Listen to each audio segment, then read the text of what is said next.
laakiin hawlo waxay ka taala maxaa la cuni doonaa habeenkii ayaa ninkii odaga u xilqaama neef buu noo qalay neefkii buu biyihii qaraara ku kari biyo qaraara neefkii buu adigu hilibkii adag baa naloo dhiibay qofka sabab si uu cunayba wuu cunay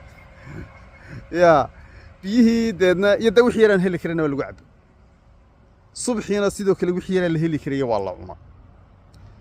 subaxii dande diiwaangelintii baanu bilownay hawshii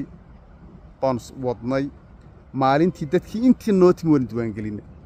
saan kuna waxba idin haray maasa weli way soo degayaan maalintii labaad markaa gelinkeedii dambe dadkii way qayliyeen tiimkii la socday meesha lama joogi karo anna xun baan kula meesha shaqo loo yimi ana tiimka watay waxaan ku yiraahdaa meesha shaqo loo yimi shaqo qaran dadku xaqal duwan markaas dadku waxay leeyahay meesha hanugu meesha de waa yaani dadku waxay cunaan iyo waxay cabaan meeshii ma yaalaan galabta dambe dood culus baan dhex martay ninkii waxaan ku laba mid soo gal anaga dadka intii aan heli karina waan diiwaangelin shaqada waan qabsanaa waanu guuraynaa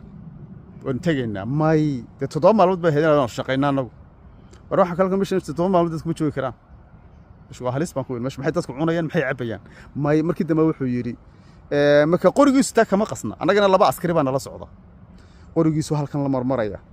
kolba dhinacaas uu dhaqaaqaya niman baasani galay marka niman huluul baa wuxuu magaaladii aan tuuladii kale aan soo marnay huluul oo iyadu camiran ayaa canaananaya halkaas waxina lagu tagalay dhexda loo galay waxayga lama keenin qorshuhu meel uu ka qaldamayba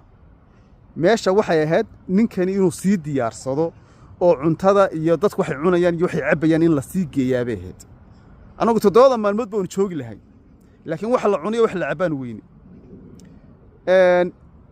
waanu tashanay tala waxay noqotay ninkii wixii gaadhisiiya laba baabuur baan wadanaa san ku haye tulul baan tagayaa buur waxayga baan soo dhacsanaya gareet baan ku yiri askartii mid kamid ah raacay iyo darawalkii hulul bay tageen marka askarigii nala socday baa meeshii markuu tagay wadii odayaashiisa ugu xaqriya aan meeshii aan tagacayn gar waran markaas hadda horta cunto iyo cabitaan la gaaray markaas ninkii dhaal ka dhacay waar miya xaayn garamaasay dadka maxaa saaso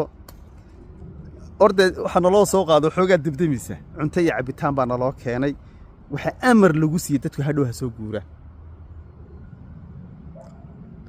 sidii aan ku lahayn baa naga ayuun baa isagana lagu soo yiri dadku halka ma joogi karaan meeshu waa meel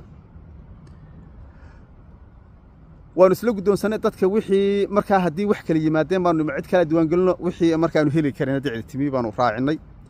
galabtii baanu guurnay maalmaha intii noo dhinaa waxaan ku